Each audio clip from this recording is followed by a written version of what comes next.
प्राणावत diet में आपका स्वागत है। जय श्री रामाकृष्ण। आज आपको बता रहा हूँ इंद्रजौ, जिसको कुटज बोलते हैं संस्कृत में, चक्र भी कहते हैं और वृक्षक कहते हैं। वसक, ये हिंदी में इसको कुड़ा या कुरैया भी कहते हैं। जो आपको मैं दिखा रहा हूँ, ये फूल देख रहे हैं आप, सफ़ेद हो रहे हैं, कितने बढ़िया है। ये अच्छे वाले फूल हैं, बहुत बढ़िया है। इसमें सुगंध है ना, जो जई के जैसी आती है, इस हिसाब से इसको इंद्रजौ भी कहते हैं। इसकी खुशबू होती है। और ये फली आप जो देख रहे हैं, ये सफ़ेद वाला है, इसके फूल सफ़ेद भी है। और इस आप देखेंगे, ये जो फली आ रही है जोड़ में जुड़ी हुई होती है, दोनों सिरे अलग नहीं रहती है। ये मीठे इंद्रजौ, क्षेम या इसको फली जो बोलते हैं, जो सिरे से जुड़ी होती है। ऊपर से आप देखिए और नीचे से भी आप देखेंगे, ये जुड़ी हुई होती है। तो ये मीठे इंद्रजौ की, और ये फूल देखिए सफ़ेद है। इस गर्मी के मौसम में जहाँ लू चलती है, वहाँ पे ये ठंडक देती है। और इसकी विशेषता ये बता दूँ कि इसकी जो शहद होती है, अरावली की वादियों में जो शहद पाई जाती है, वो सबसे ज़्यादा इसी की होती है। इससे भंवरे, इससे जो मधुमक्खियाँ शहद एकत्रित करके उसको छत्ते पे ले जाती है। और शहद इसी का बहुत बढ़िया माना गया हुआ शहद है। ये 4 फुट से लेके 15-20 फुट तक बड़ा वृक्ष भी होता है। और इसके अंदर, फूलों के अंदर जो खुशबू जो आती है, वो जई के समान आती है। इस हिसाब से इसको इंद्रजय भी कहते हैं। और ये आप देख रहे हैं, देखो बहुत सारे पौधे हैं यहाँ पे, बहुत सारे पेड़ हैं यहाँ पे। अगर आप देखेंगे तो प्रचुर मात्रा में कूड़ा तिक्त होता है, कषाय भी होता है, रुक्ष होता है, शीतवीर्य है, दीपन है, वामक है।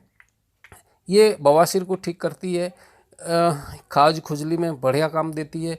महिलाओं के स्तन शोधन होता है, उसमें भी काम करती है। आस्तना स्नोबक या सांग्रायिक है, उपशोषक तथा कफ और पित्त और रक्तपित्त नाशक है। ये कूड़ा, पुष्प, तिक्त, कषाय, शीतवीर्य, लघु, दीपन, वातकर तथा कफ, पित्त और रक्त विकार, कुष्ठ, अतिसार, कृमि का नाश करने वाला है। इंद्रजौ तिक्त, तीक्ष्ण, उष्णवीर्य, त्रिदोष्ण, दीपन, रक्तार्स, अतिसार, अतिसार यानी दस्तें जो लगती है ना, इसमें काम लेते हैं, बहुत बढ़िया काम देता है ये। कुटज घनवटी आपने सुना होगा, कुटजा रिष्ट, ये दवाई जो बनती है वो इसी की बनती है। सफ़ेद कूड़े की छाल होती है, वो उसमें कड़ा सत्व निकलता है। और गिलोय सत्व निकालने की विधि होती है, उस विधि से निकाला जाता है। और पिष्टी, इसमें स्टार्च होता है। और क्षार स्वभाव की अम्ला होता है। और मध और जल में वो घुल जाता है। इंद्रजौ एक कड़वा और रवादार दानेदार सत्व होता है। ये मध में घुलता है पर जल में नहीं घुलता। कूड़ा की छाल होती है ना, वो इपिकुआनान के समान तिक्त, दीपन, स्तमन और नियमित कालिक ज्वर प्रतिबंधक है। ज्वरहर है, बल्य है। छाल और बीजों को और रक्त संग्राहक में वेदना स्थापन गुण है। बीजों को सेकने से संग्राहक गुण बढ़ता है।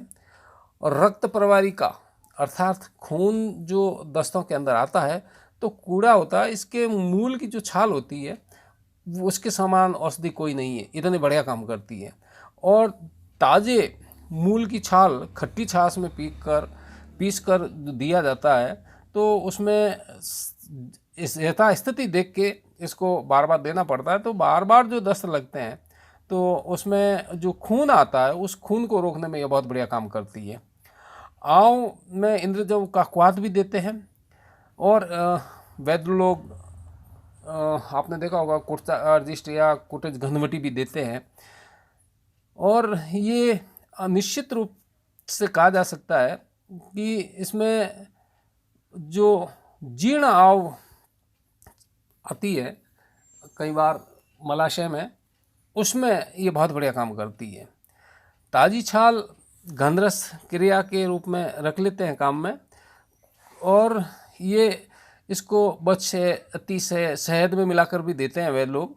ये कड़वा इंद्रजौ को नागर मोथे में मिलाकर देते हैं। देखो, जो वैद्य लोग होते हैं उनकी दिमाग से काम में लेते हैं कि किसमें क्या कब मिलाना है, कौन सा उपलब्ध है। और सुगंधित द्रव्य भी मिलाए जाते हैं इसके अंदर। सेका हुआ इंद्रजौ देते हैं, मैंने अगले वीडियो में बताया था आपको, अब ध्यान दिया होगा। तो वो जैसे अंदर से जौ की भांति अंदर से निकलते हैं, उसके ऊपर रुआ होता है। और इससे खाने से भूख बढ़ती है, अन्न पचता है, पेट में हवा भरती नहीं है और पेट में कीड़े होते हैं वो निकल जाते हैं। इंद्रजव में जो मैंने पहले बताया था कि ये बवासीर में बहुत बढ़िया काम करती है। मसूड़ों से अगर रक्त आता है तो उसमें भी ये मसूड़ों में मलने से लाभ होता है। और काला जो कूड़ा होता है वो उसको कम मात्रा में लेना चाहिए। यदि क्या आमाशय की है या यकृत लीवर की जो क्रियाएं है उसमें सुधरती है अल्प मात्रा में लेने से। अधिक मात्रा में देने से उल्टी दस्त भी हो सकती है।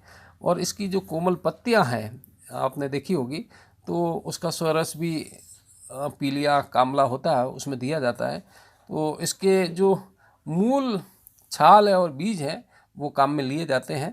तो वो वैद्य लोग देख के देते हैं कि उनको कितनी मात्रा में देना है। वीडियो देखते रहिए, मिलते हैं नए अपडेट वीडियो में।